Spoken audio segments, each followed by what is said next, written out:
It was a Friday night, and my friends and I all gathered around an abandoned mental asylum. We all wanted to explore the building at night. Apparently, some of the rumors were of people who went in the asylum and they never came back out. People also have seen silhouettes of other people standing in the windows, overlooking the street and people passing by. All four of us decided to walk to the back of the building, because that was where the known entrance was located. We hopped over a 4-foot fence and walked to the back door. Since the door was locked, we found a broken window on the second floor. After looking around, we found an old broken ladder, so we used that to climb inside the asylum through the broken window. Once inside, we put on our flashlights because it was very dark. The main hallway was connected to many doors that had numbers assigned to them. Most of the doors in the asylum were either broken or falling apart. After a while of exploring, we heard a loud sound coming from the third floor. It sounded like something falling and hitting the ground.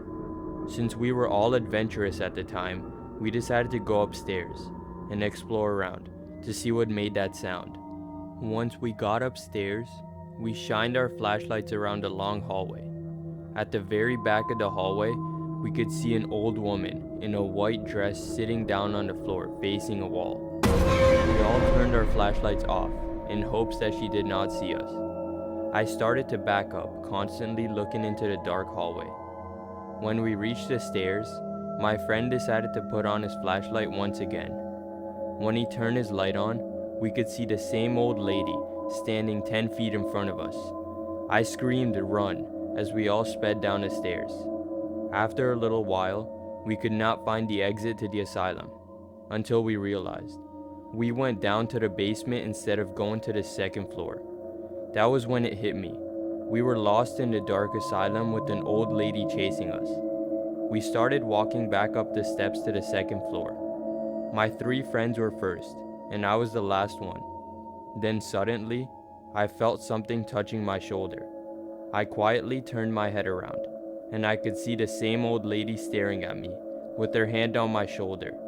I was so scared I almost passed out, as I ran with my friends out of the broken window leaving the asylum. This was by far the scariest day of my life.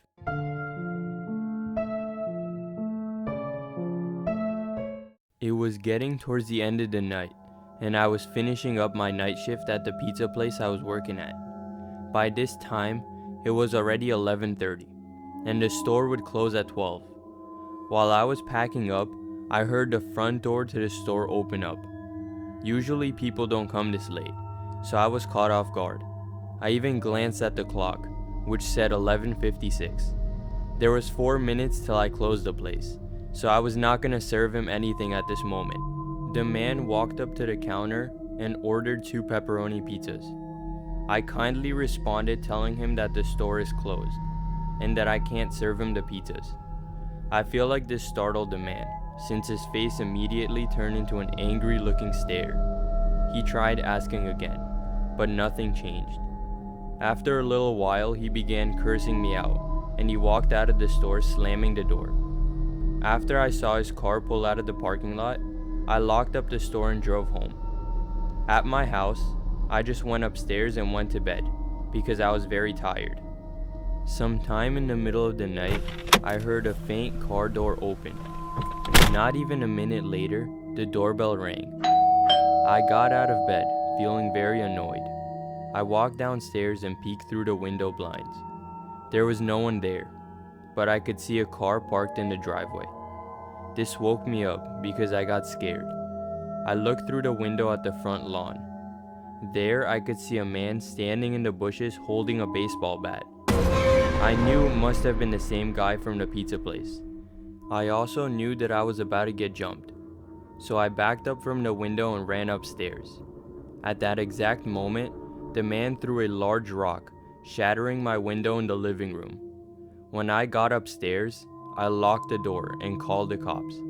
Then I took out the gun that I had in the closet in case anything happened.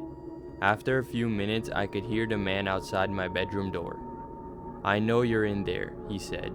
I screamed at him to get out of my house because I called the cops. This did not work because he started hitting my door with the baseball bat that he had. At some point, he created a big enough hole in the door to reach the handle.